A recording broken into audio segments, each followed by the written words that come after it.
So I just thought I'd make a short video about the process that I have to go through every time I want to watch a movie on the Philips projector. Don't mind the mess here, this is a Super 8 collection that I'm currently selling. I've left all the equipment on because I was using it, and this equipment really doesn't like to be turned on and off again, especially the relays in the Dolby processor. They are really built to stay on all the time. There's not even an on and off switch on there, it just kills it with the power. So they're designed to be left on all day and turned off at the end of the day at the mains. So it's been left as is. I usually do when I finish watching a movie. The take-out reel is full of whatever I was watching. So basically I pop the take-out reel on this one here. These are actually European spindles. That's a 9mm spindle shaft on that, and these are the 5/16 American size or Australian size, which most of my other reels and stuff are in that size. But the Philips, being a European projector, has these wacky spindles, you see, they're like that. But over here on the RCA they've got the smaller one which fits perfectly on these reels, so it's a bit of a pain in the arse. I do have rewinds for this size, but they're in the garage somewhere. So, and yeah, as I say, everything else is stored on the American size. So basically from here I have to rewind this film onto a core so that I only have 2 or 3 of these size reels, so every time I want to watch something everything has to come off. So this is going to be quite hard to do with one hand, but basically I pop the spindle on there. It's not the most amazing system in the world, but it seems to do the job. And tighten it up like that. So here I'm rewinding with this footage counter, new made footage counter. I mean, it doesn't really, I don't really need to know how much footage is here, but it just creates an incredibly smooth wind with a bit of tension there, a bit of back tension, so that when it's on the core it'll be nice and tight. Yeah, I'll just go ahead and finish this up. Right, so that one's done. Yeah, as I said, even though it lives, yeah, it's back on that little core. I don't like to store things on those small cores because they tend to get quite tightly wound. It's being quite old acetate as well. It's an old Filmac clown intermission clock. But yeah, I mean, it'll probably put on one of those bigger cores later. But yeah, some people like to pop the cores out, but that's not so great for the film either, so I don't really do that. Like these trailers, but you know, it doesn't really matter. Just pop them on another core when I wind it back onto a reel. So anyway, now I select my reel that I want, that one down there. That's on a 5/16 reel, so it'll all have to come off backwards onto one of these reels, but that's a take-up reel. So I'll probably use this one up here instead. That one's got a nicer take-up function. It's got like a latching friction thing down here that you pop the film through there and then lock that down. So I usually use that as the take-up. Anyway, I'll wind that one. That's probably head out, so it'll have to come out onto another reel and then reversed back onto the payout reel. So it's quite a lot of winding.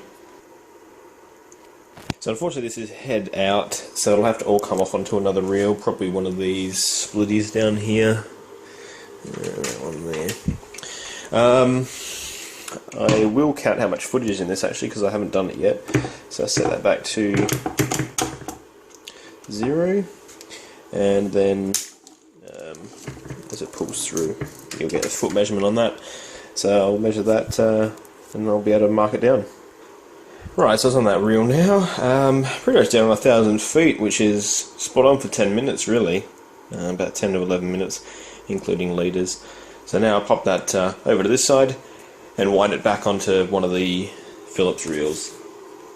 Right, so I'm winding this one back in, heads out onto the feed out spool. Another consideration is that the soundtrack must be on the outboard side, as the sound reader is on the outboard side of the film. So if you wind it the other way, the sound won't work and you just get a bunch of gibberish in the picture.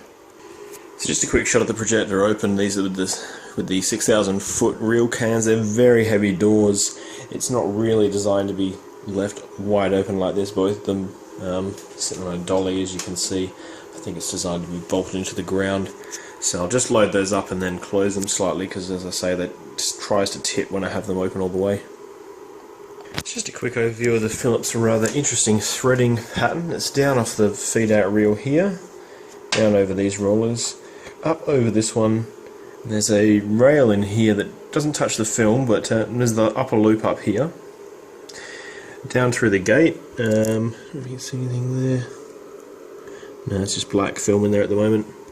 The lower loop in here, around this rail and over the sound drum, over this roller, and then back to the take-up magazine here. It's very dark, unfortunately, but yeah. So also, I can close these now. The sound here will need to be changed to mono sound from Dolby Digital. It's mostly mono, older stuff, mono optical. I have the sound turned up to my requested volume 7, I guess. You can see the changeover works here. I've got it bound to the changeover switch here, A to B, so if I click that, processor changes between Projector A, or Projector 1 and Projector 2. So we leave it on Projector 2 while it's running up, and then when it passes the start, you kick it on. So it's basically ready to go now for showtime. So I've got the curtain down here. There's actually a backyard out there. It projects onto my back fence. It's a screen. Yeah, let's get it going. Actually, one last thing before we go. I normally check by hand, just wind it through and make sure my loop sizes are okay. Nothing worse than having to stop after you're done. Crappy loop sizes. So that looks fine. So flick the motor switch to on and then press start, which does a slow startup capacitor. And then I have a look through the gate. You can see the numbers: 5, 4, 3, 2, 1. Click the lamp on, switch the sound. Hey, son of a gun, it's refreshment time!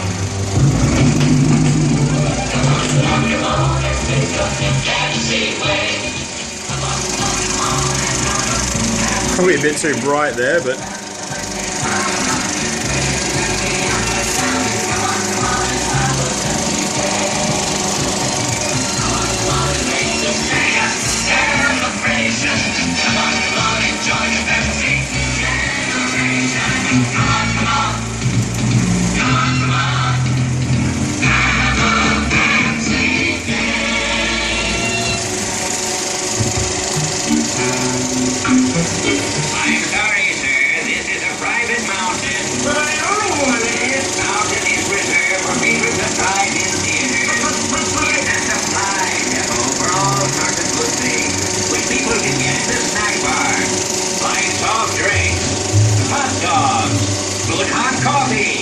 candy bars of all kinds, delicious popcorn, and refreshing ice cream treats. But I am a patron of this drive-in. Well, why didn't you say so? We are guests.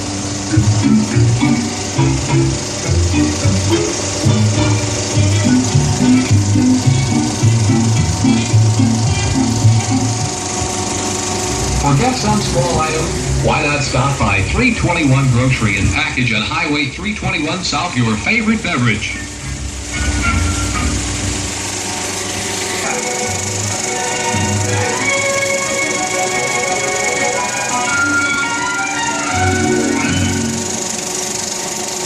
And now, intermission. Refreshment time.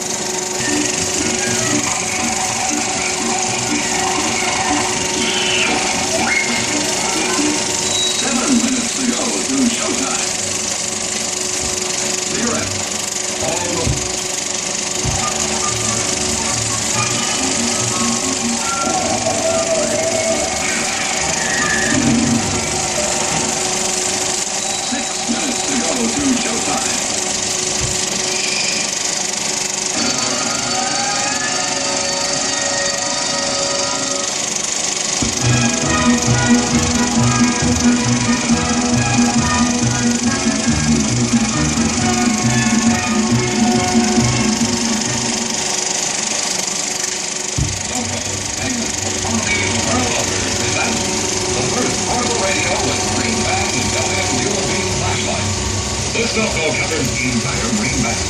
Standard broadcast, chip to shore telephone, distress call. With Philco dual beam built-in flashlight, spotlight, or floodlight at the touch of a switch. Plays on AC, DC, or its own battery.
He realizes he's got to act fast. He's on. He's on.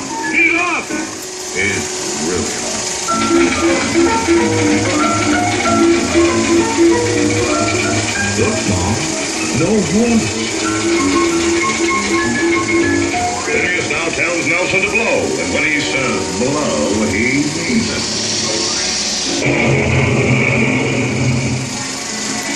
Phineas has taken the lead to a quiet little highway in Phoenix. Meanwhile, friendly Indians again apprise our hero the peril facing the lead. But Nelson, who now is more of a half-person, prefers a sensible slope. But him goes that way. The rain situation has improved a bit since we last saw her.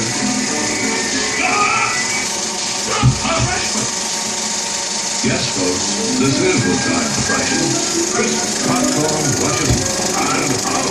Refreshers without filling. Yes, delicious ice-cold Pepsi Cola. Get yours before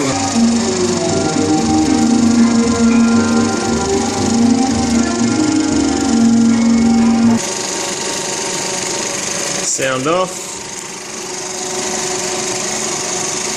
Lamp off.